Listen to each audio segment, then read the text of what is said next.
Okay, so I got a comment for my first drawing video, and that encouraged me to make another one. And I'll start off now. The approach you'll understand my approach to figure drawing if you can have a look at the kind of work I've been doing. I've been making puppets, two-dimensional puppets for a 3D program, so you can see what I'm doing here are drawing the parts of the figure that in a program have been put together into a puppet. And you know, for my animation, here are some of the background characters, and here you can see these are other parts for a puppet. If you want to look at the animation, you can find it at solomation.com, and that'll be where all of my the final product of my work can be found. And okay, now as far as drawing a figure from scratch, the whole goal is to have an image in your mind of what kind of person you want to draw. You want to be in command. You want your imagination to be in command of the paper, and to be able to, you know, instead of to be able to, you know, walk down the street, see someone, and think to yourself, I'd like to draw that person. And the closer that I get to that ideal, the further I am along with all of my artistic goals. Now, a big problem that I've found in drawing people is connecting the head to the chest barrel. So, you know, basically you have the head and you have the chest, and as far as to quickly work towards the accuracy of the relationship of these two parts, you know, what I've, you know, the different approaches I've found have really helped a lot. Now, as far as drawing the chest barrel, you know, here you think of, you know, there's the oval shape. Now, a little bit about anatomy.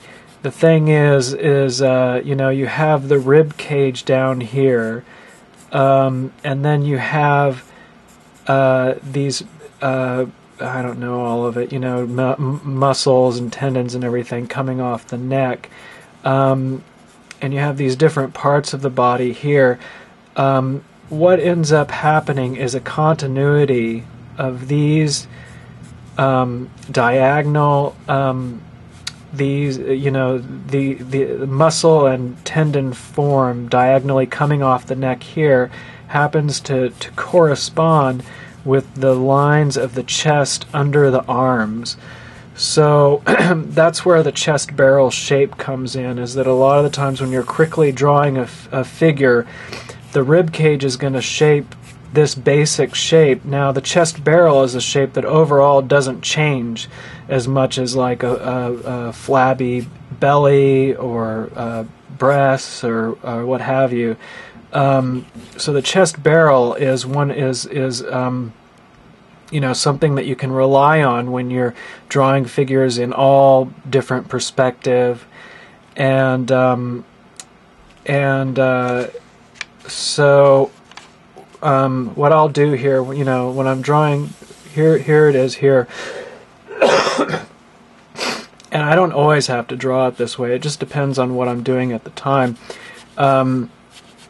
A lot of the times I find it helpful to work more with lines just to get a sense of direction, and that's why I think of it more of like a box, just to get a, you know, it isn't a box, but the thing is I want to think, okay, the top of the chest area, what overall direction is it going in? So I found it very helpful to kind of, you know, work it out like that.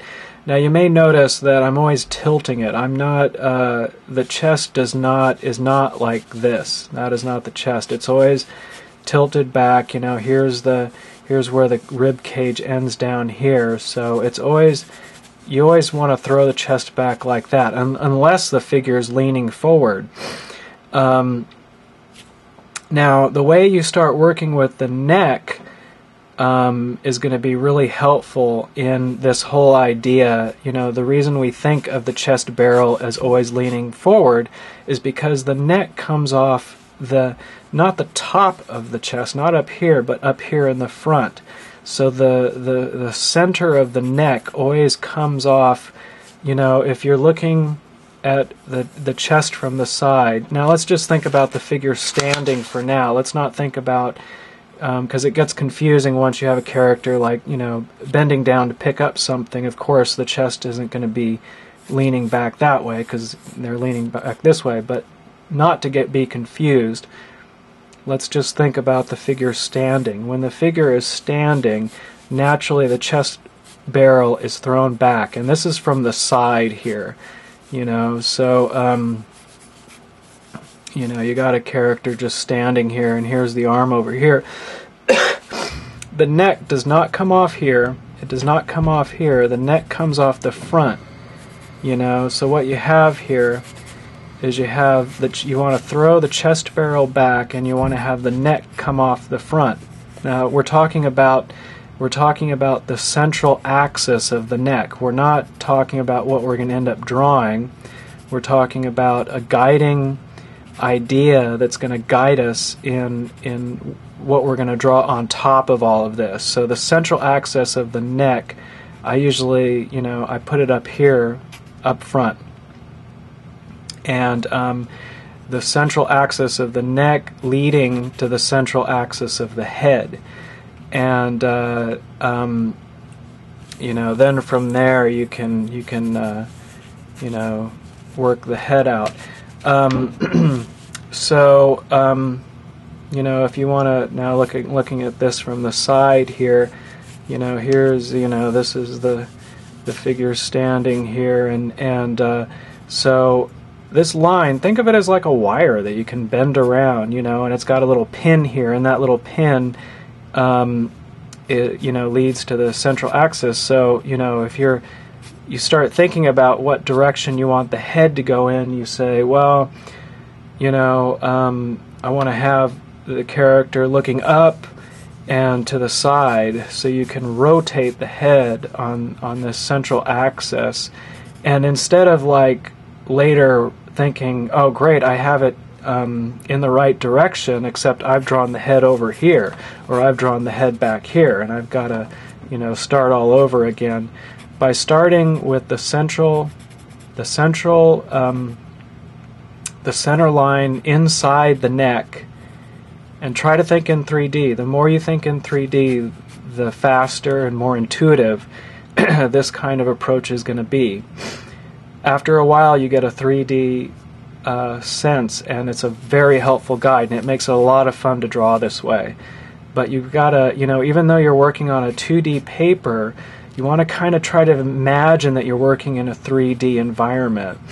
So right here, you know, this line is like a chord in the very middle of the neck, and that's helpful because then when you want to draw the neck, of course, you go out equally on each side. And in that way, you know where to place the neck. I'll go ahead and finish, you know, this video here. The reason I'm doing these videos is to promote my animation work, and so please, the only kind of payback I'm asking for is for you to visit my animation at solomation.com. And if you have any time, you know, leave comments. You know, I'm an artist. I'm trying to work with an audience. So, you know, if you would please take a little time to check out this animation project, I would greatly appreciate it. And I'm looking forward to putting more of these videos up. Okay, have a good day.